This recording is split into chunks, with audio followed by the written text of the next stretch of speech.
Good Erev Shabbos. This coming week's Parsha, we learn of the inauguration of the Mishkan, the very first day that the Mishkan was inaugurated, the first of Nisan, after great anticipation for several months. This was finally the first day that Klal Yisrael would inaugurate the Mishkan with great fanfare, waiting the Shekhinah's presence to be unrolled and unveiled. And finally, after initial delay, the Shekhinah's presence was unveiled with great manifestation and great Gilui Shekhinah, and it was an awesome experience. But we have to ask the following very basic question. If it was the first day that the Mishkan was open, why does the Torah start off by saying Vahi Bayom Hashmini was the eighth day? It was really the first day. So obviously the basic answer is because, as Rashi says, Shmini L'Miluim, it was the eighth day, as far as there were seven kind of quote unquote practice days, which we learned about in the previous parsha of Parshas Tzav. And it was the eighth day. After that, the Kohanim practiced for 7 days with Moshe and Aharon.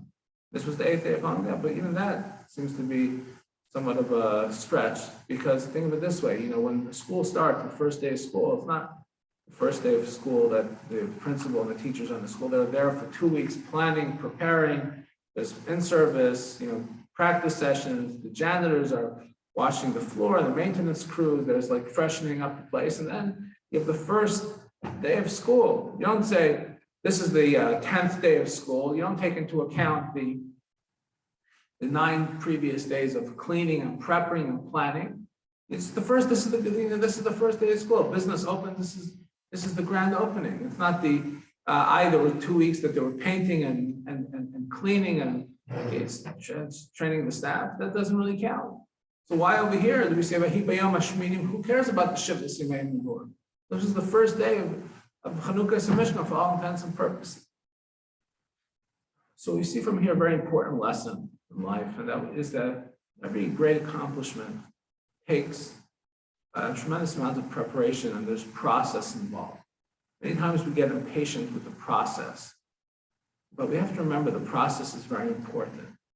And great things do not happen by itself. Great things happen because there's preparation and there's diligence to the process.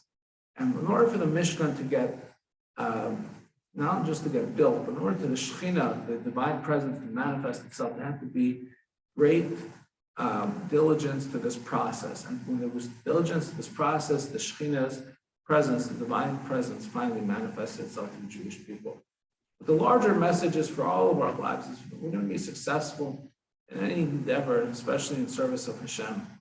Sometimes we get impatient and we want to just get to the finish line, no matter what, no matter how, as soon as possible. We have to remember this larger message of Vahi Bayom Hashmini.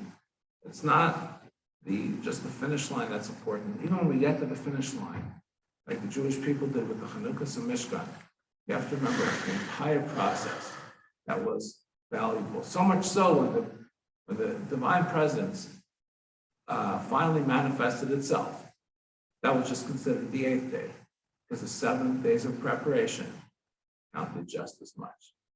Wish you a good Erev Shabbos.